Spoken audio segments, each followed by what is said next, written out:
Hoy hablaremos sobre lo que se conoce hasta ahora con respecto a las elecciones de los representantes del gobierno y cogobierno estudiantil en la Universidad Central de Venezuela. Actualmente, les recordamos, la presidencia de la Federación de Centros Universitarios está siendo liderada por Jesús Mendoza y Jonathan Carrillo, quienes juraron como principales autoridades estudiantiles de esta casa de estudios en junio del año 2022. Precisamente hoy está con nosotros Jesús Mendoza para hablar sobre este tema. Jesús, buenos días, bienvenido, gracias por tu tiempo. Buenos días, muchísimas gracias por el... Sí, a inicios de semana en este medio llamado Viva la UCB, veíamos que compartían en la red social X una información diciendo ahora sí tenemos fecha prevista para el 15 de noviembre para realizar estas elecciones en la Casa de Estudios. ¿Es esto cierto? ¿Hay una fecha ya definida para las elecciones? No, aún no tenemos fecha. Recordemos que Viva la U no es una página oficial de nuestra universidad, ¿ok? Y para el tema electoral tenemos una página y un Twitter que es de la Comisión Electoral, que es como el que está en Twitter y en Instagram. Ahora, ¿cuáles son los procedimientos para que se pueda aprobar un proceso electoral en la universidad? La comisión electoral tiene que reunirse en su seno. La comisión electoral está integrada por 3 representantes profesorales, una representante estudiantil y un representante de los egresados. Entre los representantes profesorales hay un presidente y está integrada también por un secretario. Esa comisión electoral tiene que reunirse, aprobar un cronograma de eventos puntuales, que esto significa una convocatoria de elecciones, un plazo para la inscripción de candidatos, es decir, todo lo que son los eventos electorales, un cronograma de eventos puntuales.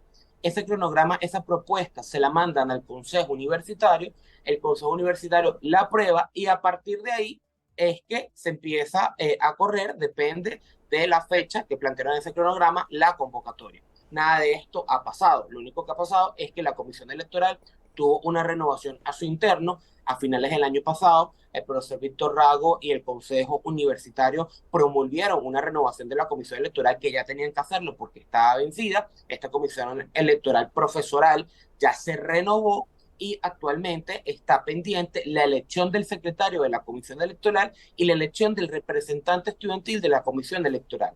Ahorita lo que hay son unas reuniones para elegir el secretario y la Comisión Electoral Estudiantil y se han manejado pues tentativamente algunas fechas para realizar a finales de este año las elecciones estudiantiles y egresados, que son las elecciones que están previstas o las elecciones que deberían darse porque los plazos o los periodos están vencidos. Pero aún no hay una votación de la Comisión Electoral donde ya están estableciendo una fecha oficial. Aún no hay una fecha oficial ya votada por el Consejo Universitario para realizar este proceso electoral. Ahorita la comisión está teniendo como prioridad elegir el secretario. Es importante elegir el representante estudiantil de la Comisión Electoral que está vencido, ya tiene casi 2 años en su periodo y eso es lo que se va a realizar. Digamos que en estos próximos meses, antes de irnos de vacaciones, vamos a tener el secretario, de vacaciones digo el periodo de julio-agosto, vamos a tener el secretario, vamos a tener el representante estudiantil de la Comisión Electoral para que puedan sacar una fecha de elecciones estudiantiles, la cual está previsto para que sea a finales de año. Gracias por esta aclaratoria bien válida, compartirla con la audiencia, porque no solamente este medio generó esa confusión, sino que otros medios replicaron esta noticia que no tiene que ver con la realidad. Así que gracias por esta aclaratoria introduciendo al tema a nuestra audiencia. Vamos a hablar un poco acerca de las necesidades que tiene la Universidad Central de Venezuela, los estudiantes. Te hemos visto muy activo en medios de comunicación, incluso aquí en reiteradas oportunidades hemos transmitido lo que son esas necesidades. Quisiera que habláramos desde que iniciaste en este cargo hasta ahora, cuáles han sido los temas que se han ido superando y cuáles son esos temas que de manera reiterativa siguen siendo retos o desafíos para ustedes.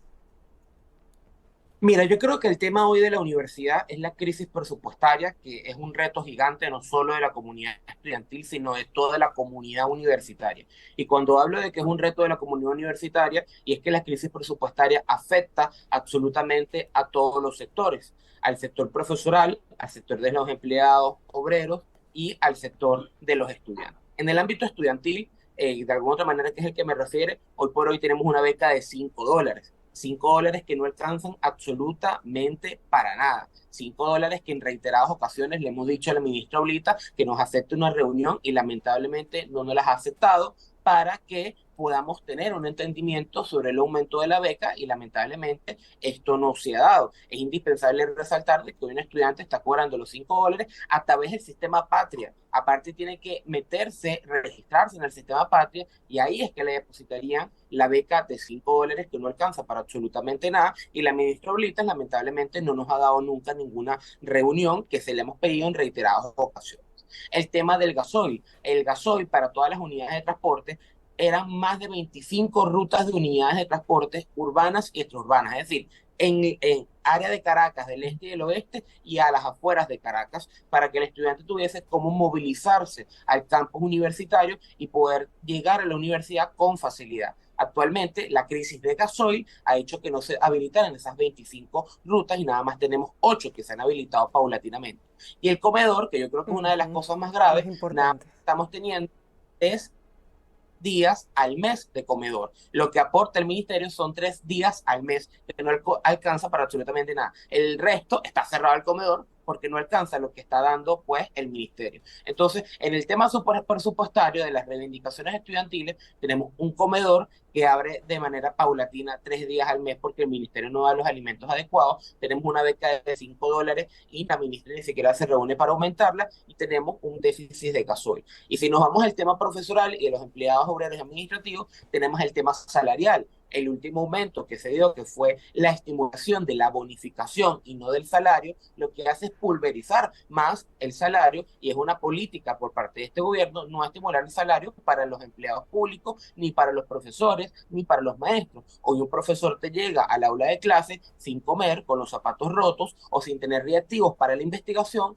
porque hoy un profesor titular, que es el máximo escalafón de dedicación exclusiva, lo que te ganan son $30 y se complementa con la bonificación que le da el gobierno, que son entre el poco aumento que hubo y ahorita, son aproximadamente $130, más los $30 de sueldo base, son $160 para un estudiante, para un profesor que se dedica 100% a la universidad. Entonces, esto ¿qué está pasando? Que está habiendo una deserción profesoral importantísima del aproximadamente un 25% y de estudiantiles estamos llegando en números históricos a una deserción de aproximadamente el 45% por no tener unas condiciones óptimas para la comunidad universitaria y tener una crisis presupuestaria. La universidad no es solo arreglarla como ahorita lo están haciendo. La universidad no es un museo. La universidad no es un sitio donde uno puede ir con una grama bonita y un techo impermeabilizado. Si tú arreglas la universidad, pero no lo complementas con reivindicaciones estudiantiles y profesorales, lo que estás haciendo es desaparecer la academia y complementar que la universidad sea un espacio bonito para que la gente le visite y sea un museo, y ese no es el concepto de la universidad. ¿Cómo esta deserción, que me parece interesante los datos que acabas de aportar, tiene una incidencia en lo que tiene que ver con la calidad académica? Porque en la medida en que abandonen tanto estudiantes como profesores, entonces, ¿cuál va a ser esa nueva generación que se está preparando para el futuro? Mira, mantener la calidad académica hoy por hoy en Venezuela, no solo en UCB, en Venezuela, es un reto gigantesco. Profesores que tienen sueldos de hambre, no hay recursos para la investigación y de alguna otra manera no hay condiciones para que el estudiante se mantenga en el estudio, mantener la condición académica es muy fuerte. Por eso en Venezuela no se ha mantenido o nos ha costado mucho mantenernos en los rankings de posicionamientos académicos en las universidades. A pesar de ese reto gigante, la Universidad Central de Venezuela y otras universidades del país se han mantenido en el ranking, no en la posición que deseáramos estar, pero por lo menos se han mantenido. Pero sin duda alguna, la universidad tiene una capacidad gigantesca para estar en una posición muchísimo más alta de la que está, pero se ha visto afectada la calidad académica por todo lo que está pasando. Estudiantes que no tienen condiciones y se van, y profesores que no tienen condiciones y se van o se quedan, pero no tienen los complementos para hacer la investigación que necesitan hacer para incentivar el tema académico. Entonces, a pesar de que tenemos un reto gigante y hemos mantenido el ranking y la calidad, no es la misma calidad que se tenía antes, no es el mismo posicionamiento en los rankings que teníamos antes, porque sí, la crisis universitaria a través de la crisis presupuestaria sí ha afectado la calidad académica y sí ha afectado el posicionamiento de las universidades en los diferentes rankings internacionales. ¿Cómo se puede aprender, cómo se puede uno concentrar en un aula de clases cuando te suena el estómago porque tienes hambre?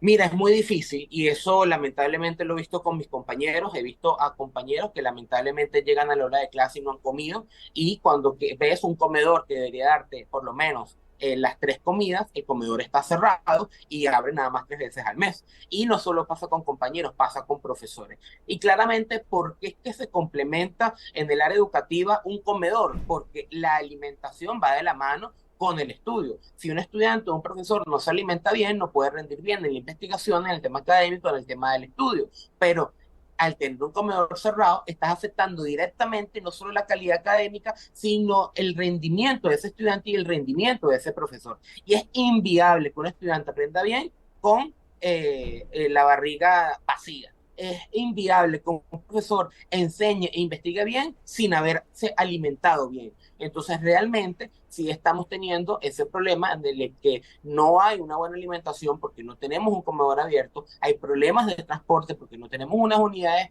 de transporte con gasoil y no tenemos, pues, un estudiante que le puedas pedir todos los complementos académicos porque tenemos una beca de $5. Y eso el estudiante que vive cercano a la casa de estudio, porque si nos vamos al estudiante que es de otro estado, que tiene que pagar una residencia, estamos hablando de que una residencia, una habitación, un estudiante foráneo, tiene que pagar de 150 a $200. Por eso es que más del 50% de la comunidad estudiantil trabaja y estudia. Pero ¿qué es lo que está pasando? Que la comunidad estudiantil que trabaja y estudia hace que no pueda meter toda su carga académica. Es Correcto. decir, si tiene que semestre, 6 materias, 8 materias, no puede meterlas completas porque tiene que trabajar ante el déficit del sistema educativo que le tiene que dar las condiciones. Mete tres, mete cuatro, pero de alguna otra manera, ese 3 4 hace y para poder complementar su. Sí, claro, entiendo. Es que es muy difícil poder cumplir con ese pensum y esas horas de clase si tienes que trabajar, porque a veces las clases están distribuidas en el día. ¿En qué están trabajando, según la experiencia que tú tienes con los estudiantes con los que comparten los jóvenes en este momento en Venezuela? Mira, es muy difícil yo decirle a un joven que deje de trabajar y es muy difícil que la situación económica política del país cambie si no hay un cambio de gobierno, al cual esperemos que el 28 de julio pues haya un cambio de gobierno en el país, que todos acudamos a votar, porque si algo tiene seguro el movimiento estudiantil es que la ruta es el voto y la ruta es la unidad. Entonces, si cambia o hay un cambio político el 28 de julio, de alguna otra manera ahí pudiese darse de alguna otra manera un cambio en el sistema político. Pero de aquí a allá es muy difícil que uno le diga al estudiante deja de trabajar. Lo que se ha hecho es que el profesor y la universidad en su sistema burocrático entienda que las cosas cambiaron, que el sistema o la crisis económica ha hecho que los estudiantes se tengan que complementar y dar flexibilidad que el estudiante pueda manejar un horario adecuado, de que pueda meter algunas materias, de que los profesores sean flexibles con el tema del horario. Eso es lo que hemos hecho realmente, porque es maniobrar con una situación que se nos escapa de las manos y es maniobrar ante una crisis económica que va a cambiar solo si hay un cambio de gobierno. Jesús, cuéntame algo. ¿Cuáles son las expectativas de cambio que ustedes tienen a través de la renovación de las autoridades? ¿Qué se sabe de quiénes son los candidatos y qué esperan los estudiantes con estas elecciones? ¿Hay intención de voto? ¿Los jóvenes están conectados con este acto de votar? Cuando tú me dices el acto de votar en la universidad No, fuera, me refiero a este cambio de autoridades. Los jóvenes tienen una esperanza en que se pueda cambiar y en el caso de Venezuela, pues también. Siempre en un proceso electoral los jóvenes tienen un papel fundamental. ¿Ves que la gente esté mira, conectada con el tema político para lograr un cambio en el país? Mira, hace poco tuvimos unas elecciones de autoridades en la universidad. Bueno, digo hace poco, casi un año se cumple dentro de un mes y piquito, un año donde ya tenemos nuevas autoridades en el electoral después de 15 años. Y yo creo que, bueno, la expectativa sigue altísima. A pesar de que en un año no se pueden cambiar las cosas que hay que cambiar en la universidad y mucho menos dentro del sistema burocrático que Sí. vive en Venezuela y que afecta a la Universidad Central de Venezuela, que también tiene su propio sistema burocrático que complica todo, hay una expectativa de cambio. Yo creo que las autoridades particularmente han tratado de agilizar algunos cambios, han tratado de manejarse en que la universidad vea de alguna otra manera algunos cambios importantes, pero un año es muy poco para yo decirte las cosas cambiaron, para yo decirte, mira, los estudiantes están viendo alguna diferencia, es muy pronto porque las autoridades lo que tienen son 11 meses, cumplen 12 el mes que viene, pero creo que la voluntad del cambio es indispensable, pero esa voluntad particularmente para que podamos tener un avance importante hay que pasar a acciones, pero ha sido pronto, esperemos que pronto podamos ver más acciones contundentes de esa voluntad, pero sí es importante resaltar de que las cuatro autoridades centrales han tratado de que el UCEBista vea que ha habido un cambio en la universidad, pero es muy difícil de 15 años de gestión anterior poder tener un cambio radical ahorita y más en una crisis en el contexto en el que estamos. Y Ahora, a nivel en país. el tema país, Ujú. a nivel país, yo creo que sí hay una expectativa de cambio. Y eso no solo lo ve el estudiante ucevista, lo ve absolutamente uno cuando va a la calle, quiere un cambio. Quiere un cambio porque la crisis económica te ha hecho que lamentablemente tú necesites, aparte de que quieras, necesites un cambio, porque el no tener, en el ámbito joven, no tener una ley de primer empleo, no tener sueldos competitivos cuando sales al área laboral, no tener un sistema educativo que te dé todos los complementos académicos, no tener un sistema económico estable para que te dé préstamos para comprar una casa o un carro como lo hacían nuestros padres, el tener a la mayoría de tus compañeros de promoción o amigos yéndose del país, te lleva a que necesites un cambio político para tener un futuro próspero. Nosotros hicimos un trabajo gigante donde miramos varios estados motivando, comunicando y movilizando a jóvenes para inscribirse en el registro electoral, porque de 3 millones de jóvenes que no estaban inscritos en el registro electoral por la misma apatía, por la misma Ujú. desinformación, se inscribieron 600.000, que no es un número malo, ¿eh? Pero tampoco es suficiente, ¿ok? Pero es un número importante, un número que hay que ahora movilizar para votar, que hay que ahora explicarle que es indispensable que el 28 de julio tiene que participar, que tenemos un candidato unitario, que tiene que participar y que la única manera de que cambie este sistema político y económico que ha fracasado y no nos está dando opciones es que participe y vote y eso es lo que ahorita estamos haciendo, un trabajo de motivar, un trabajo de comunicar y el trabajo de movilizar el 28 de julio esos jóvenes porque esos 600.000 jóvenes pueden hacer la diferencia. Recordemos que en las elecciones presidenciales del año 2013 donde estuvo Enrique Capriles Ramos, que versus Nicolás Maduro, por muchísimo menos de eso se perdió la elección. Entonces nos toca ahorita a nosotros hacer un trabajo de movilización y de difusión y de motivar. ¿Crees que antiguos hechos de protestas, como por ejemplo las protestas que se significaron en el 2017, donde jóvenes pues perdieron su vida en esa lucha, ha desmotivado de alguna manera la participación de la juventud venezolana en estos procesos de cambio en el país? ¿Ves apatía o sientes que la gente está empezando a despertar nuevamente? En los procesos electorales me Mira, refiero. eh, se está motivando la gente un poquito más últimamente, pero la apatía todavía es un fantasma que está, que antes lo tenemos mucho más y que ahorita se ha disminuido, pero la realidad es que existe la apatía y existe la apatía porque hay miedo, es normal. El miedo existe y la represión que se ha tenido, por lo menos lo que pasó en el año 2014 o en el año 2017, Sí. donde los muertos fueron jóvenes, donde los estudiantes fuimos los que estuvimos al frente, realmente es válido, hay miedo, pero también hay desánimo por el discurso político. Tienes a una parte digamos que una parte del entorno político, que es la parte del gobierno, que no hace políticas públicas para los jóvenes, que más bien utiliza a los jóvenes como una campaña burocrática electoral para poder usarlo de alguna otra manera. Ahorita que crearon una misión, justamente en un año electoral, crearon una misión juventud, pero es parte de una campaña burocrática electoral que quieren hacer por parte del partido de gobierno. Pero también ves que del otro lado político, de la oposición, muy pocos actores políticos, muy pocos dirigentes políticos le hablan a los jóvenes, muy pocos dirigentes políticos le plantean soluciones a los jóvenes, plantean propuestas jóvenes. Entonces yo decía estos días en una entrevista que uno de los retos más grandes que tenemos ahorita los jóvenes en la campaña es que los candidatos puedan hablar de las propuestas jóvenes, que la candidatura unitaria también le llega a los jóvenes con propuestas, de que la candidatura unitaria, nosotros mismos como jóvenes, lleguemos, mira, queremos hacer esto, queremos hacer una ley de primer empleo, queremos tener sueldos competitivos, queremos que hacer un convenio con los bancos para que otra vez vuelvan los préstamos y puedas comprar una casa y un carro y lo que sueñes establecer una familia en Venezuela lo puedas lograr. Eso es un reto gigante, de que hacer que la candidatura unitaria le llegue a los jóvenes con propuestas. Y es importante porque el joven necesita que le hablen, el joven Sí. necesita que lo entiendan, el joven Jesús, necesita que realmente pueda con él. ¿los han convocado ustedes de parte de la plataforma unitaria para escuchar sus propuestas, sus necesidades y cómo conectar con los jóvenes? Mira, nosotros hemos tenido reuniones con nuestros pares generacionales, es decir, con los partidos políticos de la plataforma unitaria, con los dirigentes juveniles de la plataforma unitaria. Hemos tenido conversaciones, hemos tenido reuniones y con nuestros pares es que hemos tenido un entendimiento, que son los dirigentes partidistas de la plataforma unitaria, y con nuestros pares de las universidades hemos tenido pues reuniones y entendimientos.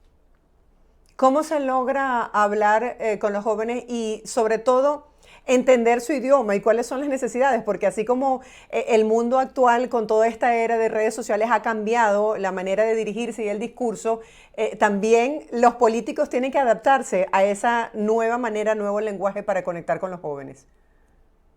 Bueno, yo creo que hay que conectar con los jóvenes, uno, sin mentiras, con propuestas reales, con propuestas concretas. Los jóvenes estamos cansados de que nos digan cosas que no se pueden realizar. Yo creo que a los jóvenes hay que llegarles con propuestas concretas, con propuestas reales e innovando. Es claro de que los jóvenes hoy por hoy estamos pegados al Instagram, al Twitter, al TikTok. Es claro de que la política tiene que de alguna otra manera renovarse. El tema es que claramente en Venezuela muchas cosas han llegado tarde por la misma situación y el contexto, pero yo creo que esta política o en este momento tenemos que renovarnos, tenemos que seguir con el de boca en boca, con cara a cara, con llegar a la persona y que siente el aliento y siente la pasada de la mano, de que siente de que hay aquí a personas que están proponiendo, que están queriendo el cambio, pero también es indispensable, es inevitable irnos a todo el tema de las redes sociales, porque hoy por hoy le llegas a los jóvenes con maneras jocosas y con ideas jocosas a través de las redes sociales. Eso sin duda alguna tiene que darse, y eso sin duda la política venezolana no ha llegado. Lo que vimos en Colombia, donde Petro y su adversario era una persona de que prácticamente construyó su campaña TikTok, porque recordemos que Petro gana por una Ujú. diferencia pequeña, pero su adversario prácticamente fue una campaña basada en TikTok y le llegó a muchos jóvenes en TikTok. Y si nos vamos al ejemplo Bukele, si nos vamos al ejemplo de el nuevo presidente de Ecuador, que han tenido una política de llegar a las personas a través de unas redes sociales, yo creo que es importante eso aplicarlo, tener una llegada a los jóvenes, no solo con propuestas reales, sino a través de sus medios o el medio de nosotros, que es a través de las redes sociales con propuestas innovadoras y con propuestas ocultas. Así como la sociedad civil y algunos partidos políticos de oposición se están organizando a través de, por ejemplo, los llamados comanditos, ¿los jóvenes tienen algún tipo de movimiento donde estén involucrados para lograr esa empatía y conexión para el proceso electoral? Sí, mira, nosotros tenemos una plataforma que se llama Estudiante Inscríbete y Gana, con la que motivamos a muchísimas personas a inscribirse, donde comunicamos y movilizamos, donde recorrimos 8 estados del país. Y ahorita en este momento, la Universidad Central de Venezuela, en el caso de la UCB, vamos a lanzar hoy el comando. El 28 de julio venceremos la sombra. La UCB es la casa que vence la sombra, y el 28 de julio venceremos la sombra, es el nombre que le pusimos a este comando estudiantil, que lo que se va a dedicar es a formar UCBistas para que puedan cuidar el voto el 28 de julio. Nuestra meta es formar de 1.000 a 1.500 UCBistas que puedan cuidar el voto el 28 de julio y que podamos movilizar también a UCBistas a votar el 28 de julio. Gracias, Jesús, por compartir el día de hoy con nosotros estos datos de interés con la audiencia. Feliz día para ti. Gracias a ti, muchísimas gracias por el espacio y estoy a la hora.